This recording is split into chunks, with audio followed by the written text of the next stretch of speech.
आइए सुनते हैं बृहस्पति देव की कथा, बृहस्पतिवार व्रत कथा और साथ में आरती भी। नमस्कार भक्तों, जय श्री राम। स्वागत है आप सभी का अपने YouTube चैनल में। आज की वीडियो में आप लोग बृहस्पति देव की पवित्र एवं पौराणिक कथाओं का श्रवण करेंगे। इस कथा को सुनने से भक्तों की सभी मनोकामनाएं पूरी होती हैं।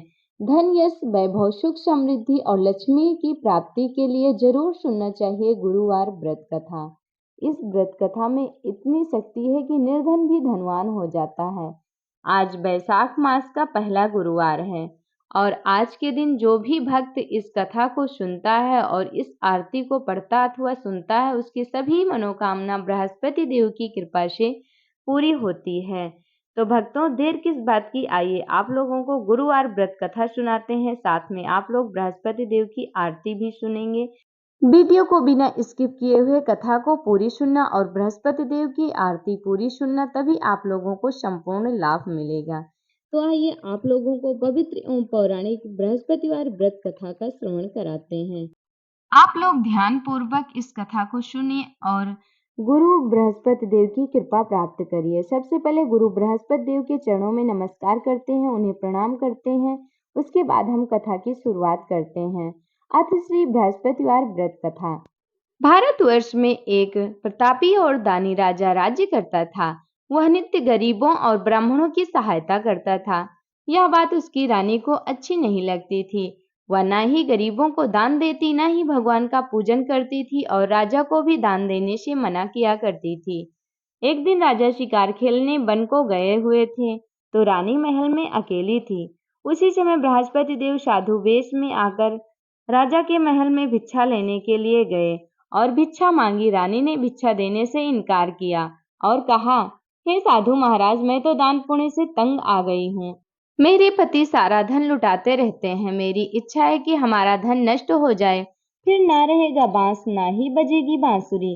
साधु ने कहा, देवी तुम तो बड़ी विचित्र हो। धन, संतान और सभी चाहते हैं, पुत्र और लक्ष्मी तो पापी के घर भी होने चाहिए। यदि तुम्हारे पास अधिक धन है तो भूखों को भोजन दो, प्यासों के लिए प्याऊ बनवाओ, मुसाफिरों के लिए धर्मशालाएं बनवाओ। जो निर्धन अपनी कुंवारी कन्याओं का विवाह नहीं कर सकते, उनका विवाह करा दो। ऐसे और कई काम हैं जिनके करने से तुम्हारा यश लोक परलोक में फैलेगा। परंतु रानी पर उपदेश का कोई प्रभाव न पड़ा। वह बोली, महाराज आप मुझे कुछ न समझाएं, मैं ऐसा धन नहीं चाहती जो हर जगह बांटती फिरूं। साधु ने उत्तर दिया, यदि तुम्हारी ऐसी इच्छा है तो तथास्तु। तुम ऐसा करना कि बृहस्पतिवार को घर लीप कर पीली मिट्टी से अपना सिर धोकर स्नान करना, भट्टी चढ़ाकर कपड़े धोना। ऐसा करने से सारा धन नष्ट हो जाएगा। इतना कहकर वह साधु महाराज वहां से आलोप हो गए। साधु के अनुसार कही बातों को पूरा करते हुए रानी को केवल 3 बृहस्पतिवार ही बीते थे कि उसकी समस्त धन संपत्ति नष्ट हो गई। भोजन के लिए राजा का परिवार तरसने लगा। तब एक दिन राजा ने रानी से बोला कि रानी तुम यहीं रहो, मैं दूसरे देश को जाता हूँ, क्योंकि यहाँ पर सभी लोग मुझे जानते हैं, इसलिए मैं कोई छोटा कार्य भी नहीं कर सकता। ऐसा कहकर राजा परदेश चला गया। वहां वह जंगल से लकड़ी काटकर लाता और शहर में बेचता। इस तरह वह अपना जीवन व्यतीत करने लगा। इधर राजा के परदेश जाते ही रानी और दासी बहुत दुखी रहने लगी। एक बार जब रानी और दासी को 7 दिन तक बिना भोजन के रहना पड़ा, तो रानी ने अपनी दासी से कहा, हे दासी, पास ही के नगर में मेरी बहन रहती है, वह बड़ी धनवान है, तो उसके पास जा और कुछ ले आ, ताकि थोड़ी बहुत गुजर बसर हो जाए। दासी रानी के बहन के पास गई। उस दिन गुरुवार था और रानी की बहन उस समय बृहस्पतिवार व्रत की कथा सुन रही थी। दासी ने रानी की बहन को अपनी रानी का संदेश दिया, लेकिन रानी की बड़ी बहन ने कोई उत्तर नहीं दिया। जब दासी को रानी की बहन ने कोई उत्तर नहीं दिया तो वह बहुत दुखी हुई और उसे क्रोध भी आया। दासी ने वापस आकर रानी को सारी बात बता दी। सुनकर रानी ने अपने भाग्य को कोसा। उधर रानी की बहन ने सोचा कि मेरी बहन की दासी आई थी, परंतु मैं उससे नहीं बोली, इससे वह बहुत दुखी हुई होगी। कथा सुनकर और पूजन समाप्त करके वह अपनी बहन के घर आई और कहने लगी, हे बहन, मैं बृहस्पतिवार व्रत कर रही थी, तुम्हारी दासी मेरे घर आई थी, परंतु जब तक कथा होती है तब तक ना तो उठते हैं और ना ही बोलते हैं, इसलिए मैं नहीं बोली। कहो दासी क्यों गई थी? रानी बोली, बहन तुमसे क्या छिपाऊं, हमारे घर में खाने तक को अनाज नहीं था। ऐसा कहते कहते रानी की आंखें भर आई। उसने दासी समेत पिछले 7 दिनों से भूखे रहने तक की अपनी बात बता दी। रानी की बहन बोली, देखो बहन, भगवान बृहस्पति देव सबकी मनोकामना पूर्ण करते हैं। देखो, शायद तुम्हारे घर में अनाज रखा हो। पहले तो रानी को विश्वास नहीं हुआ, पर बहन की आग्रह करने पर उसने अपनी दासी को अंदर भेजा तो उसे सचमुच अनाज से भरा एक घड़ा मिल गया। यह देखकर दासी को बड़ी हैरानी हुई। दासी रानी से कहने लगी, हे रानी, जब हमको भोजन नहीं मिलता तो हम व्रत ही क्यों करते हैं? इसलिए क्यों न इनसे व्रत और कथा विधि पूछ ली जाए, ताकि हम भी व्रत कर सकें। तब रानी ने अपनी बहन से बृहस्पतिवार व्रत के बारे में पूछा। तब रानी की बहन ने बृहस्पति देव व्रत कथा और व्रत के बारे में संपूर्ण जानकारी दी। उसने कहा, मुनक्का से विष्णु भगवान का केले की जड़ में पूजन कर तथा दीपक जलाएं, व्रत कथा सुने और पीला भोजन ही करें। इससे बृहस्पति देव प्रसन्न होते हैं। व्रत और पूजन विधि बताकर रानी की बहन अपने घर को लौट गई। 7 दिन के बाद जब गुरुवार आया तो रानी और दासी ने व्रत रखा। गुड़साल में जाकर चना और गुड़ लेकर आई। फिर उससे केले की जड़ तथा भगवान विष्णु का पूजन किया। अब पीला भोजन कहाँ से आए, इस बात को लेकर दोनों बहुत दुखी थी। क्योंकि उन्होंने व्रत रखा था, इसलिए बृहस्पति देव उनसे प्रसन्न थे। इसलिए वे एक साधारण व्यक्ति का रूप धारण कर 2 थालों में सुंदर पीला भोजन दासी को दे गए। भोजन पाकर दासी प्रसन्न हुई और फिर रानी के साथ मिलकर भोजन ग्रहण किया। उसके बाद वे सभी गुरुवार को व्रत और पूजन करने लगी। बृहस्पतिवार भगवान की कृपा से उनके पास फिर से धन संपत्ति आ गई, परंतु रानी फिर से पहले की तरह आलस्य करने लगी। तब दासी बोली, देखो रानी, तुम पहले भी इस प्रकार आलस्य करती थी। तुम्हें धन रखने में कष्ट होता था, इस कारण सभी धन नष्ट हो गया, और जब भगवान बृहस्पति की कृपा से धन मिला है तो तुम्हें फिर से आलस्य होता है। रानी को समझाते हुए दासी कहती है कि बड़ी मुसीबतों के बाद हमने यह धन पाया है, इसलिए हमें दान पुण्य करना चाहिए, भूखे मनुष्यों को भोजन कराना चाहिए और धन को शुभ कार्यों में खर्चे करने चाहिए, जिससे तुम्हारे कुल का यश बढ़ेगा, स्वर्ग की प्राप्ति होगी और पितृ भी प्रसन्न होंगे। दासी की बात मानकर रानी अपना धन शुभ कार्यों में खर्च करने लगी, जिससे पूरे नगर में उसका यश फैलने लगा। एक दिन राजा दुखी होकर जंगल में एक पेड़ के नीचे आसन जमाकर बैठ गया। वह अपनी दशा को याद करके व्याकुल होने लगा। बृहस्पतिवार का दिन था। एकाएक उसने देखा कि निर्जन वन में एक साधु प्रकट हुए। वह साधु वेश में स्वयं बृहस्पति देवता थे। लकड़हारे के सामने आकर बोले, हे लकड़हारे, इस सुनसान जंगल में तू चिंता मग्न क्यों बैठा है? लकड़हारे ने दोनों हाथ जोड़कर प्रणाम किया और उत्तर दिया, महात्मा जी, आप सब कुछ जानते हैं, मैं क्या कहूँ? यह कहकर रोने लगा और साधु को अपनी आत्मकथा सुनाई। महात्मा जी ने कहा, तुम्हारी स्त्री ने बृहस्पति के दिन बृहस्पति भगवान का निरादर किया है, जिसके कारण रुष्ट होकर उन्होंने तुम्हारी यह दशा कर दी। अब तुम चिंता को दूर करके मेरे कहने पर चलो तो तुम्हारे सब कष्ट दूर हो जाएंगे और भगवान पहले से भी अधिक संपत्ति देंगे। तुम बृहस्पति के दिन कथा किया करो। 2 पैसे के चने मुनक्का लाकर उसका प्रसाद बनाओ और शुद्ध जल से लोटे में शक्कर मिलाकर अमृत तैयार करो। कथा के पश्चात अपने सारे परिवार और सुनने वाले प्रेमियों में अमृत व प्रसाद बांटकर आप भी ग्रहण करो। ऐसा करने से भगवान तुम्हारी सभी मनोकामनाएं पूरी करेंगे। साधु की ऐसे वचन सुनकर लकड़हारा बोला, हे प्रभु, मुझे लकड़ी बेचकर इतना पैसा नहीं मिलता जिससे भोजन के उपरांत कुछ बचा सकूं। मैंने रात्रि में अपनी स्त्री को व्याकुल देखा है। मेरे पास कुछ भी नहीं जिससे मैं उसकी खबर मंगा सकूं। साधु ने कहा, हे लकड़हारे, तुम किसी बात की चिंता मत करो। बृहस्पति के दिन तुम रोजाना की तरह लकड़ियां लेकर शहर को जाओ। तुमको रोज से दुगना धन प्राप्त होगा, जिससे तुम भली भांति भोजन कर लोगे तथा बृहस्पति देव की पूजा का सामान भी आ जाएगा। यह कहकर साधु अंतर ध्यान हो गए। धीरे धीरे समय व्यतीत होने लगा। फिर वहीं बृहस्पतिवार का दिन आया। लकड़हारा जंगल से लकड़ी काट कर किसी शहर में बेचने गया।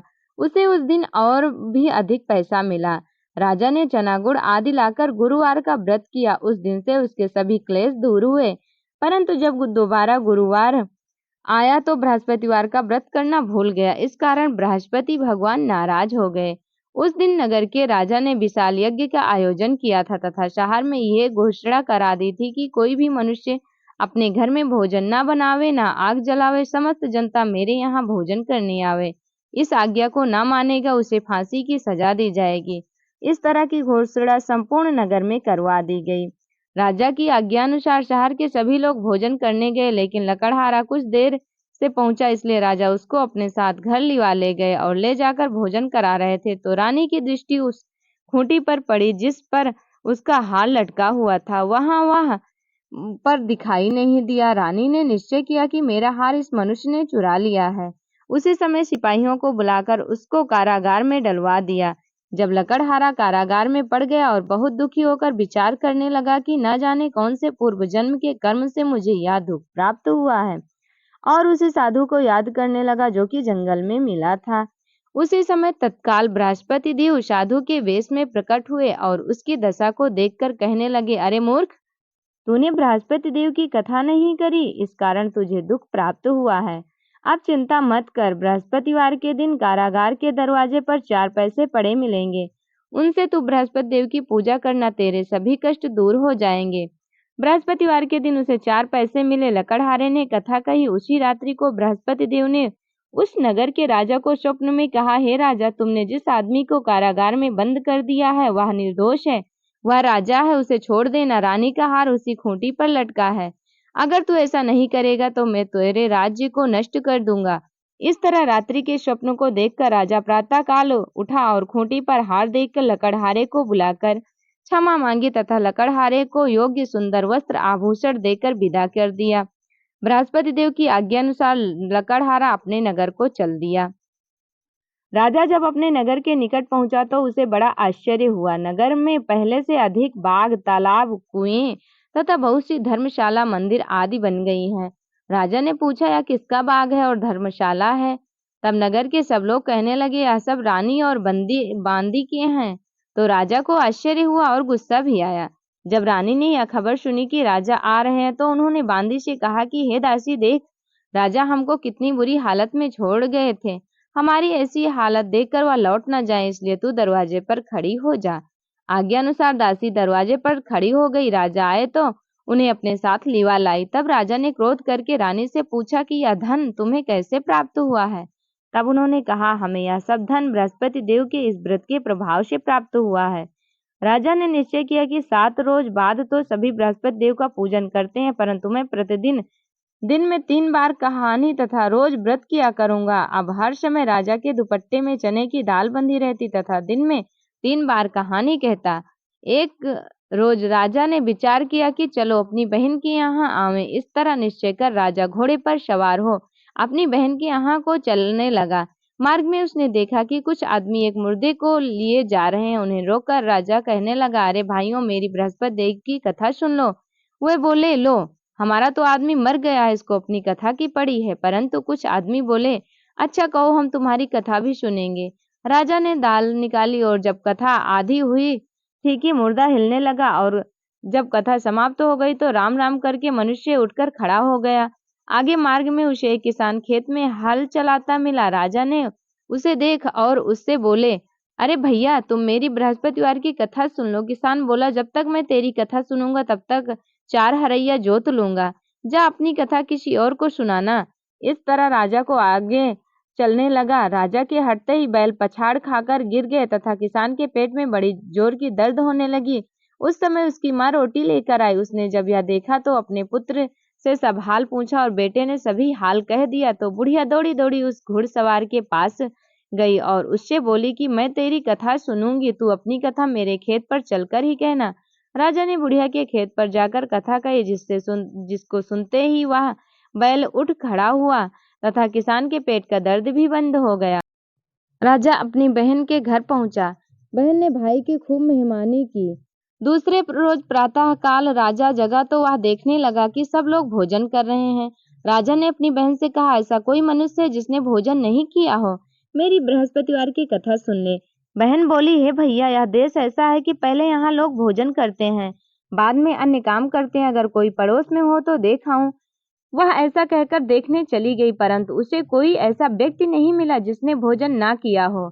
अतः वह एक कुम्हार के घर गई जिसका लड़का बीमार था। उसे मालूम हुआ कि उनके यहाँ 3 रोज से किसी ने भोजन नहीं किया है।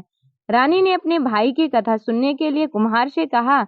वह तैयार हो गया। राजा ने जाकर बृहस्पतिवार की कथा कही, जिसको सुनकर उसका लड़का ठीक हो गया। अब तो राजा की प्रशंसा होने लगी। एक रोज राजा ने अपनी बहन से कहा कि हे बहन, हम अपने घर को जाएंगे, तुम भी तैयार हो जाओ। राजा की बहन ने अपनी सास से कहा। सास ने कहा, चली जा, परंतु अपने लड़के को मत लेकर जाना, क्योंकि तेरे भाई के कोई औलाद नहीं है। बहन ने अपने भैया से कहा, हे भैया, मैं तो चलूंगी, पर कोई बालक नहीं जाएगा। राजा बोला, जब कोई बालक नहीं चलेगा तब तुम ही क्या करोगी। बड़े दुख मन से राजा अपने नगर को लौट आया। राजा ने अपनी रानी से कहा, हम निर्वंशी हैं, हमारा मुंह देखने का धर्म नहीं है और कुछ भोजन आदि नहीं किया। रानी बोली, हे प्रभु, बृहस्पति देव ने हमें सब कुछ दिया है, वह हमें औलाद अवश्य देंगे। उसी रात को बृहस्पति देव ने राजा से स्वप्न में कहा, हे राजा, उठ, सभी सोच त्याग दे, तेरी रानी गर्भ से है। राजा की आवाज सुनकर बड़ी खुशी हुई। 9वें महीने में उसके गर्भ से एक सुंदर पुत्र पैदा हुआ। तब राजा ने कहा, हे रानी, स्त्री बिना भोजन के रह सकती है, पर बिना कहे नहीं रह सकती। जब मेरी बहन आवे तुम उससे कुछ कहना मत। रानी ने सुनकर हाँ कह दिया। जब राजा की बहन ने यह शुभ समाचार सुना तो वह बहुत खुशी हुए तथा बधाई लेकर अपने भाई के यहाँ आई। तभी रानी ने कहा, घोड़ा चढ़कर तो नहीं आई, गधा चढ़ी आई। राजा की बहन बोली, भाभी, मैं इस प्रकार न कहती तो तुम्हें औलाद कैसे मिलती। बृहस्पति देव ऐसे ही हैं, जैसी जिसके मन में कामनाएं हैं सभी को पूर्ण करते हैं। जो सद्भावना पूर्वक बृहस्पतिवार का व्रत करता है एवं कथा पढ़ता है अथवा सुनता है, दूसरों को सुनाता है, बृहस्पति देव उसकी सभी मनोकामनाएं पूर्ण करते हैं। इस प्रकार से बृहस्पति देव की व्रत कथा यहीं तक थी। बृहस्पतिवार व्रत कथा संपूर्ण। तो भक्तों, अभी तक आप लोग सुन रहे थे बृहस्पतिवार व्रत कथा। आगे की वीडियो में आप लोग सुनेंगे बृहस्पति देव की आरती। व्रत कथा सुनने के बाद हमें आरती अवश्य ही करनी चाहिए। तो बिना देरी किए हुए आइए आप लोगों को बृहस्पति देव की आरती भी सुनाते हैं। सो आप लोग ध्यान पूर्वक सुने। श्री बृहस्पतिवार की आरती। बृहस्पति देव की आरती। ओम जय बृहस्पति देवा, ओम जय बृहस्पति देवा, छिने छिने भोग लगाऊं, कदली फल मेवा। ओम जय बृहस्पति देवा, तुम पूर्ण परमात्मा, तुम अंतर्यामी, स्वामी तुम अंतर्यामी, जगत पिता जगदीश्वर, तुम सबके स्वामी। ओम जय बृहस्पति देवा, चरणामृत निज निर्मल, सब पातक हरता, स्वामी सब पातक हरता, सकल मनोरथ दायक, सकल मनोरथ दायक, कृपा करो भरता। ओम जय बृहस्पति देवा, तन मन धन अर्पण कर, जो जन शरण पड़े, स्वामी जो जन शरण पड़े, प्रभु प्रकट तब हो कर, प्रभु प्रकट तब हो कर, आकर द्वार खड़े। ओम जय बृहस्पति देवा, दीन दयाल दयानिधि, भक्तन हितकारी, स्वामी भक्तन हितकारी, पाप द्वेष सब हरता, पाप द्वेष सब हरता, भव बंधन हारी। ओम जय बृहस्पति देवा, सकल मनोरथ दायक, सब संशय तारो, स्वामी सब संशय तारो, विषय विकार मिटाओ, संतन सुखकारी। ओम जय बृहस्पति देवा, जो कोई आरती तेरी प्रेम सहित गावे, स्वामी भाव सहित गावे, ज्येष्ठानंद बंद सो निश्चय पावे। ओम जय बृहस्पति देवा, ओम जय बृहस्पति देवा, स्वामी जय बृहस्पति देवा। छिन छिन भोग लगाऊं, छिन छिन भोग लगाऊं, कदली फल मेवा, ओम जय बृहस्पति देवा। इत श्री बृहस्पति देव संपूर्ण आरती समाप्त। तो बृहस्पति देव की आरती यहीं पर समाप्त होती है। भक्तों, आज की वीडियो में आप लोगों ने सुना बृहस्पतिवार व्रत कथा और साथ में बृहस्पति देव की आरती भी। तो आप लोगों को बृहस्पतिवार व्रत कथा कैसी लगी, बृहस्पति देव की आरती कैसी लगी, कमेंट करके जरूर बताएं और कमेंट बॉक्स में जय श्री हरि विष्णु लिखना बिल्कुल भी ना भूलें। बृहस्पति देव की कृपा सभी भक्तों पर बनी रहे। कथा अच्छी लगी होगी तो लाइक कर देना वीडियो पर, और चैनल पर नए हो तो सब्सक्राइब कर लेना, बेल आइकन को प्रेस कर देना ताकि हमारी वीडियो का हर नया नोटिफिकेशन सबसे पहले आप लोगों तक ही पहुंचे। हमारे साथ जुड़े रहने के लिए धन्यवाद। बृहस्पतिवार व्रत कथा सुनने के लिए धन्यवाद और भी हमारे चैनल का सपोर्ट करने के लिए धन्यवाद। भगवान बृहस्पति देव की कृपा सभी भक्तों पर बनी रहे, उनकी कृपा दृष्टि अपनों भक्तों पर बनी रहे, उनकी कृपा बरसती रहे। इसी मनोकामना के साथ ये वीडियो यहीं तक, मिलेंगे अगली वीडियो में। तब तक के लिए हमारे साथ प्रेम से बोलिए ओम लक्ष्मी पतये नमः।